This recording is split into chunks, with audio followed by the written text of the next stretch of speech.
Hello, my name is Lauren Busby, and this is my Humanities 101 final project video.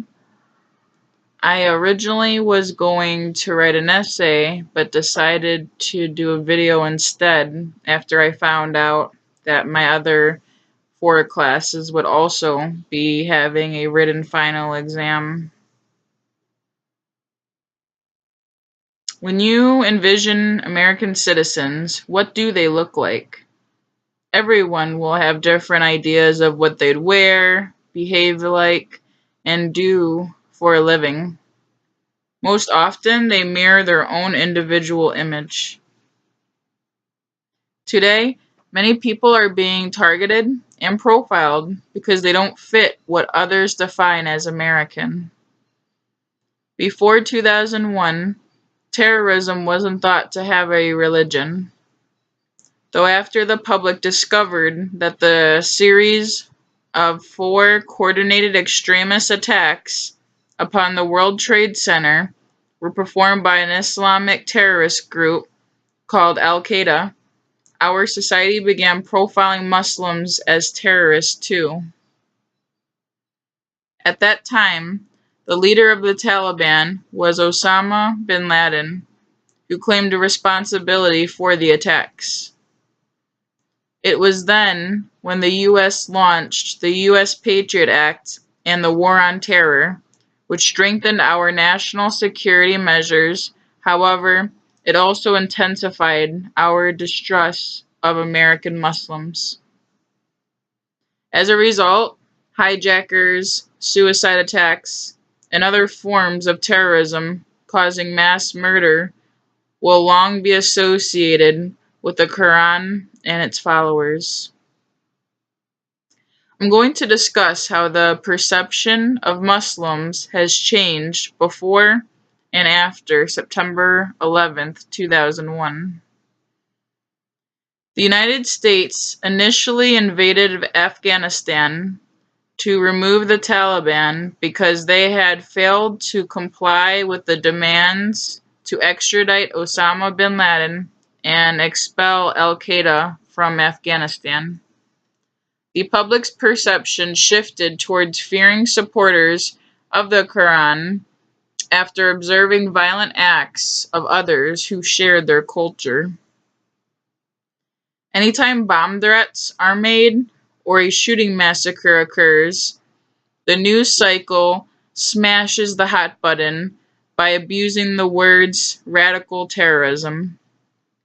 Prejudice stereotyping has been shaped through the form of media, where Muslims are depicted to be inherently violent, murdering in the name of Islam and what they think is right. According to Pew Research, the state number of respondents who thought that Islam was more likely to encourage violence doubled from 25% to 50%. A June 2016 online poll found that 37% of Americans had a somewhat or very unfavorable view of Islam. With that being said, statistics reveal that hate crimes are on the rise, namely against Muslims. Hate crimes are criminal offenses motivated by gender, race, ethnicity, religion, disability, sexuality, and any other characteristic bias that they prefer.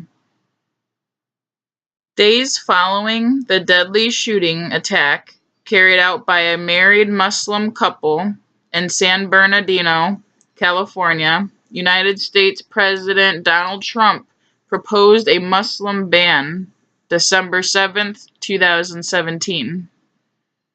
The ban isolated Muslim Americans from the rest of the country because they were temporarily not allowing more Muslim immigrants to enter the United States until a vetting mechanism was put in place to detect terrorism. The Muslim ban dehumanized and promoted fear of that group as a whole, causing widespread discrimination and profiling across America. In recent years, tolerance has lessened as mosques are being vandalized and Muslims are being attacked because of their faith alone. Although anti-Muslim slurs and defacing mosques were just the beginning. Most recently, in March 2018, the communities of Britain received an anonymous mailed letter that announced April 3rd would become Punish a Muslim Day. The letter read, "They have hurt you. They have made your loved ones suffer. They have caused you pain and heartache. What are you going to do about it? Are you a sheep like the vast majority of the population? Sheep follow orders and are easily led. They are allowing the white majority nations of Europe and North America to become overrun by those who would like nothing more than to do us harm and to turn our democracies into Sharia-led police states. Only you can help turn this around. Only you have the power. Do not be a sheep! Exclamation point. The document described a point-based system that would award attackers of Muslims for acts of hatred and violence. 10 points for verbally abusing a Muslim. Upwards to 500 points for butchering a Muslim using a gun, knife, vehicle, or otherwise. This sparked controversy across the globe as Muslim Americans were afraid to leave their homes the entire day of April 3rd. While most Americans do not believe that Muslims living in the U.S. support extremism, these views vary widely by age, level of education, and partisan affiliation. Almost half of those ages 65 and older believe that Muslims in America support extremism, whereas only few college-educated adults do. Interestingly, current polls show that when people personally know someone who is Muslim, the bias is much less. This demonstrates how meaningful contact with those who are different is crucial for reducing hatred. So why is the treatment of Muslims before and after 9/11 important to American culture?